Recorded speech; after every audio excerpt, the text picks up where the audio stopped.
My name is Elise Beckles, and everyone has a story. I believe that evolving takes place when we tell these stories. I felt a heart tug to position myself as a growth conduit, both of myself and of others. We evolve by telling our stories, which hopefully encourages others around us to do the same. Join me as we evolve. Our stories are woven together by experiences, triumphs, challenges, and moments of profound growth. Each person carries within them a narrative that holds memories, dreams, and lessons learned. Our stories reveal our strengths, vulnerabilities, and the intricate tapestry of our identities. The sharing of our respective stories can inspire, connect, and even remind us of our shared humanity. In this episode, Lily invites us inside of her unconventional story with unparalleled impact. Living outside of her assigned norm, she shattered boundaries, embraced risks, and transformed exactly into the person she was designed to be.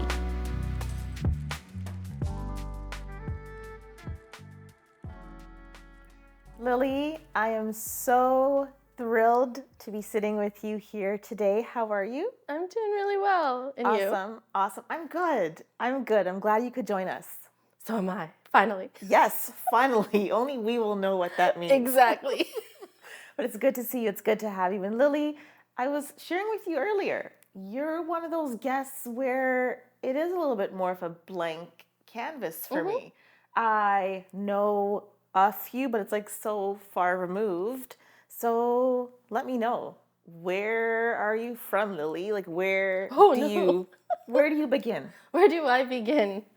Let's begin at the beginning. I was born on a 6-month furlough to missionary parents. They were deployed to South America at the time. And because my 2 older siblings were born in Malaysia, when my mom found out she was pregnant with her 3rd, she specifically planned for me to be born in the Philippines because one of her babies had to be a true Filipino, which is hilarious to me. So I was born in Manila, but we didn't live in the Philippines. So when I was 2 weeks old, we flew back to South America. So I spent the first 6 years of my life in Suriname. Whoa. Okay. What are we getting? So missionary parents. Yes, missionary parents. So does that mean you've lived in how many places? I've lived in 4 different countries, but too many places within those countries. Okay. And how would you describe growing up with your parents in that sort of movement, and your siblings in that movement mode? It was tumultuous but adventurous at the same time. So for me, growing up in that atmosphere, I was pretty secure. So I was all about the adventure. But I think the most traumatic move was in junior high. So it wasn't that big of a move as far as distance was concerned. But I was in the middle of trying to figure out who I was. So that was the hardest move. But for me, like traveling, moving, trying new cuisine, going to places, that excites me. So even though it was unpredictable and adventurous, I loved it. You've been all over, born elsewhere, then you guys end up in Canada at some point. Yes? So how absolutely. did that happen? Actually, that's an immigration story and very much a God-driven movement. Okay. So what was happening, so there are a few political things that were happening at the time. So in Suriname, South America in the 80s, there was a government coup. So it turned from, there was an embargo, communism was involved, and so being part of a religious group in a country like that, which used to be welcoming, started to be a bit more dangerous. So there was a bit of that unrest going on. The second piece is we were actually coming to the close of their 10-year stint in South America. And so we were supposed to return back to the Philippines, get deployed elsewhere. But my parents got hired at the University of West Indies to become teachers. Whoa. I know. Okay. And so 1985 was GC. wow. Louisiana. So we're like, okay, we're coming into GC, and then eventually we're going to end up, in Jamaica. I think that's where the University of West Indies was at the time. I think there's a few. So there's one in Trinidad, and then there's Jamaica's like the big one. Right. They've changed names, I think. They have changed name over time. Yeah. So I'm thinking it was the one in Jamaica, but going to Jamaica and Trinidad was a usual thing for us. So it's like part of who I am. So we were supposed to go to Louisiana and then eventually end up near the area where we were before. What happened in the time that we were at GC is the offer for their jobs got rescinded. So we got stuck in the States, and when we were trying to go back to the Philippines to be deployed, there were some errors done with our paperwork, and so we could not re-enter the Philippines, but we also couldn't overstay our visitor's visa in the States. So we actually overstayed our visitor's visa. It became an immigration situation, and then we had to hire an immigration lawyer. So we got stranded in the States. And so my parents, 2 parents with 3 kids, and you have no home and you have no plan, but God stepped in and he provided opportunities. So my dad ended up ministering with a congregation in Southern California, which turned into an opportunity in Central California. So we moved from LA to Fresno. And then from there, he launched a church. So the first Filipino church in Central California was because we got stranded in the States. Whoa, that's super cool. Okay. And so the reason why we went to Canada is a few years later, there was a call from Canada, and there was a pastor who wanted to go and spend more time with his grandkids who happened to be in California. And Filipinos who knew of my dad were like, oh, there's a pastor in California. We could probably make that swap. And it was beneficial for a lot of other reasons that I'm not going to get into. So that's how we ended up in Canada. So we are here not by a mistake, but because of a mistake. Yeah. Well, that's powerful, journey, and not even full circle. You're not going in a circle. Your life is going, it's a shape we probably can't even design. Absolutely. Right? It's a very God-driven shape. Yes. Wow, that's really interesting. Okay, so you end up in Toronto. Was that during your junior high years or that's later? Okay. No, that is the junior high. All right. Yes. Only asking, because when we were discussing a little bit about your beginning, the junior high section was described as tumultuous. Yes, Why? for sure. Because we had been in California from when I was 6 to when I was 12.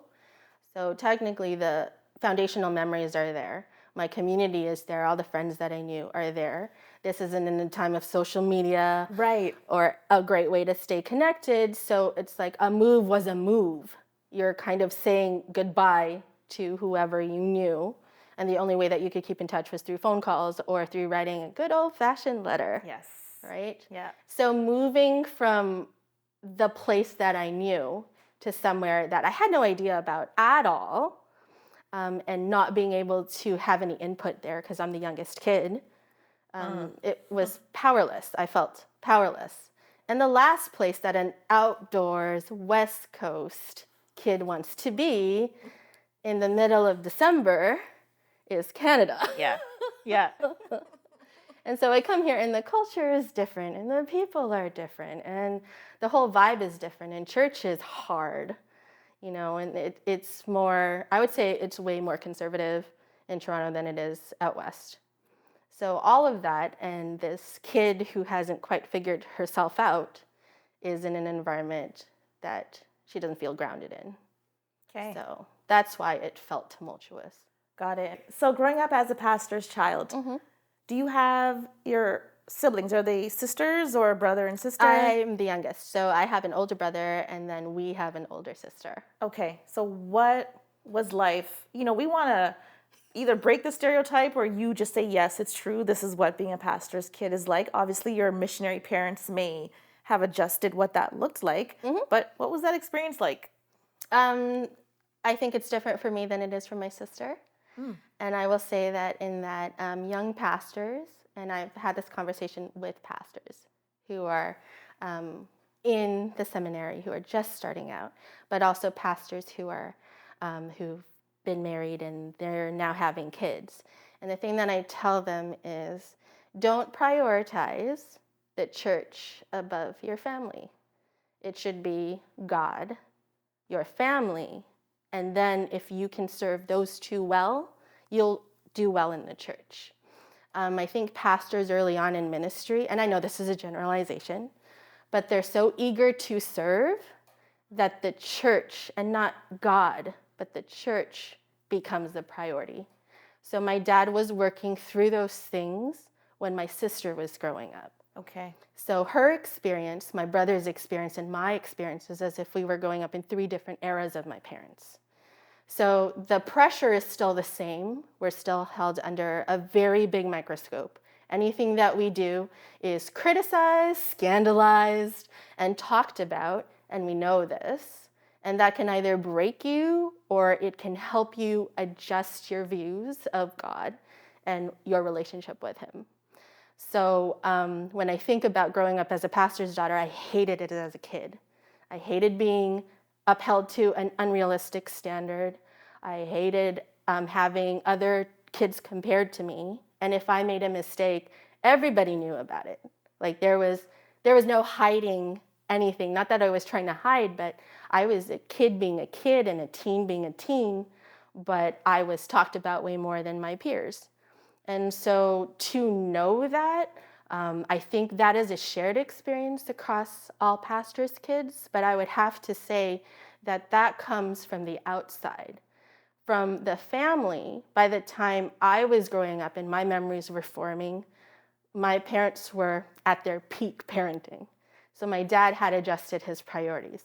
My mom had kept our family, like she's the silent backbone of that, and she really is the success of ministry because she's that silent strength that you need. They had adjusted their parenting style. They had also adjusted their priorities. And so I knew that I had my dad first, and then he was a pastor. And that was flipped for my sister. Okay, that's real. Mm-hmm. And do you feel like you've walked through anything where the microscope was ever heightened on you? Oh, for sure. What Definitely. was that one defining moment? So I got pregnant at 19. And to say I got pregnant, it sounds so just typical, right? Typical pastor's daughter, rebellious, she's gonna get pregnant. No, it had nothing to do with that. Like I was madly in love. and he was my person, and he is my whole world. And so I would say that as a young person navigating through all of that, I did what my peers were doing, and I just happened to be the one who got pregnant and decided to keep my kid. So because let's talk about that. Yes. You got pregnant and you decided to keep your kid. Yes. Why? That's a good question too. I think it was very God-driven. And also, not even just the why of it, but there was a decision. Of course. There's always, I think people have to be realistic in saying that when it is an unplanned pregnancy, there's always going to be a decision. And whichever decision you choose, you're going to live with that for the rest of your life, either way. And it's going to impact you either way. So I was very alone in that decision, at least I felt I was at the time, because I understood that beyond that decision, I could do what I felt was right in my heart, but then I knew the backlash. I knew what it would do to me personally, but far beyond that, I knew what people say about my parents. And that grieved me to no end because it wasn't them, it was me, it was my decision, it was my choices, it was my life. They had given me everything they could have possibly given me, and to that end have not wronged me in any way. And so to know that I was opening up our family to a layer of criticism that was unwarranted to them that nearly broke me. So of course, thinking about all of that, the seemingly easy decision would be, I'm the only one who knows. I'm the only one who needs to know. I could decide not to keep my kid. So I did, I think, what every teenager would have done in that position. I called around and I asked for information. The internet was not what it is today. No. So I was in the phone book and I made phone calls and I called clinics and I asked for information. I asked for all the information that I could possibly ask for about abortion. And every time I reached someone, every time I heard it, I just couldn't bring myself to say, yeah, this is what I'm going to do. That's the right decision. And it just didn't feel right. But I was also going through chronic depression at the time, and I didn't even know that I had chronic depression, so chronic clinical depression. And so suicidal thoughts were there. And I had this pivotal moment, and there's this viaduct that goes across the DVP in Toronto. And before a certain year, it used to be called Suicide Bridge because you could jump off of it, and if the height didn't get you, the cars would. Since then, there's been a safety veil that's been installed, and thank God for that. But that was not the case in spring of '99 when I climbed up there. And I was ready to it'd be easier, I thought, for my family and everything, and no one would need to know. They would just think that something happened, and, they'd be sorry for my family, but at least no one would know. Right? And this is while pregnant. Yes, absolutely. But the thing that saved me, and I think it's also a very God-driven thing, is my kid kicked. Oof. And I was like, oh, no. No. This is not it.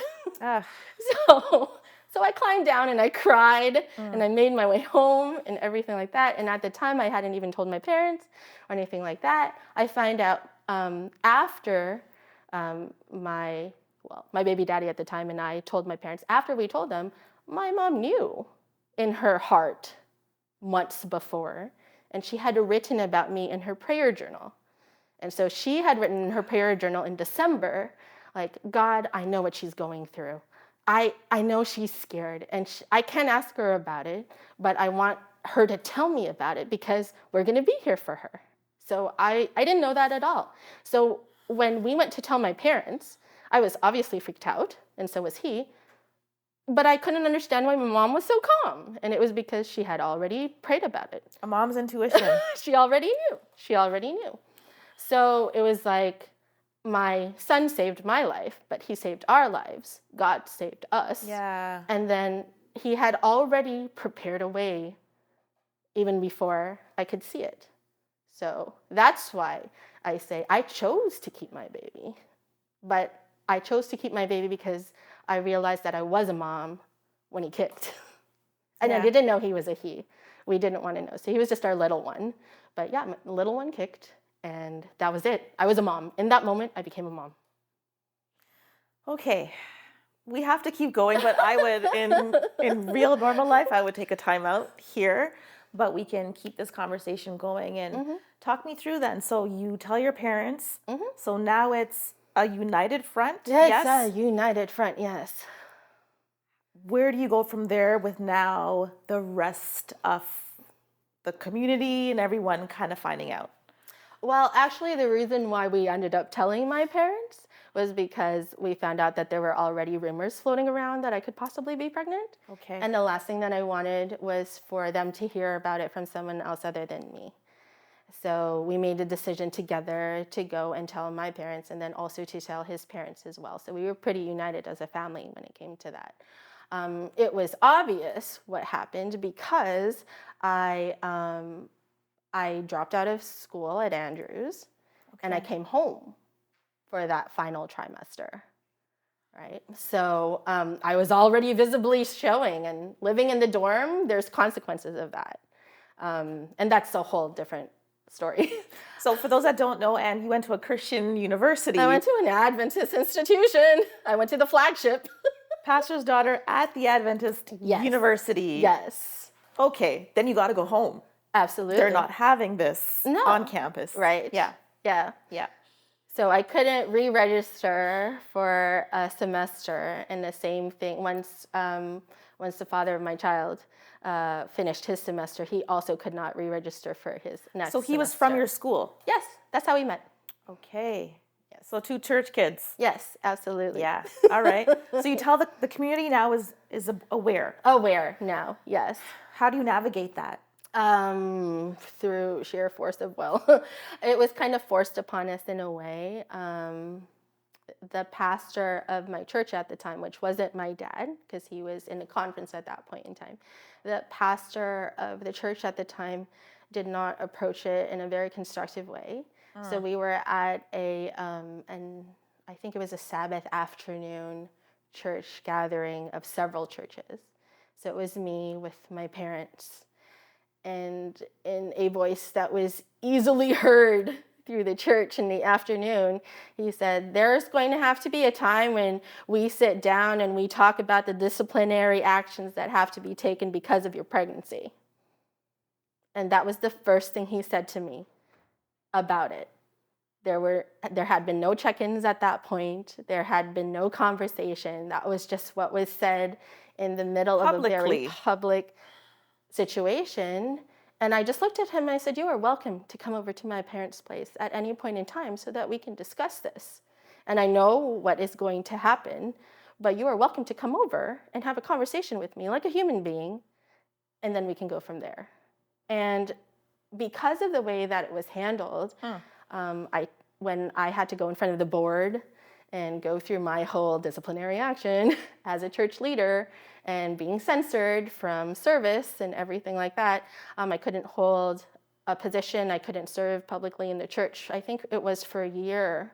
But they also wanted me to talk to the youth as a cautionary tale of what could possibly happen. And I said I was not going to be used as a warped tool of whatever agenda they wanted to do, and that they are very, very fortunate that they are cutting their teeth on me, because it won't impact my faith, and it won't impact the relationship I have with family or with our God or anything like that. But if this happens to somebody else who isn't as grounded and who doesn't have a supportive family, then who knows what could happen with that. So I have to admit that from a place of anger, I scolded the church board, and I told them that if they did not alter the way that they handled sin and sinners, that they would lose my generation and my generation would exit the church. And I wasn't trying to be prophetic, but it actually did happen that way. And so it was almost as if I came from such a grounded place with my family, and I have seen my dad handle pregnancies in churches. And the first thing that you do is you address the mother as a human, and you find out if she's okay, if she has support, if she has the health care that she needs, if there's somebody who's going with her to her appointments, how she's feeling. You do the check-in.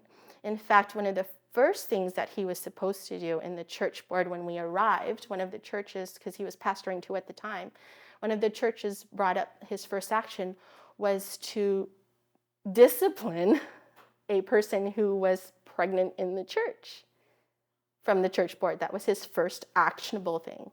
And he said, I can't do it. I have to visit her. And so my mom and my dad, they went to visit her. And to this day, she's bonded to them. You know, her and her family and her husband and her 2 beautiful sons are bonded to my parents because they treated them as humans. And that was all I was asking for. Treat me as a human first. Don't treat me like a liability. And I will not be your spokesperson this way. Right. Yeah. Okay. I have so many questions. I have so many questions following everything you've said. It brings up so many feelings within me because I've had friends who've walked through similar experiences, and it's always just broken my heart. It actually could harden it if, yes, it wasn't for someone higher in this situation, but the way women particularly are treated with things like pregnancy outside of marriage, which we know the church is a very big faux pas, I think still, yes, we've made a couple of steps, but I think it just depended on where you live or where you are. What are your views on where the church is now on that? Like, where do we go? How do we heal? Even those who walk through experiences like you and have that memory. Even the whole word censorship, I hear it and like I get not good feelings inside, right? To be censored. What are your views on that, like present day?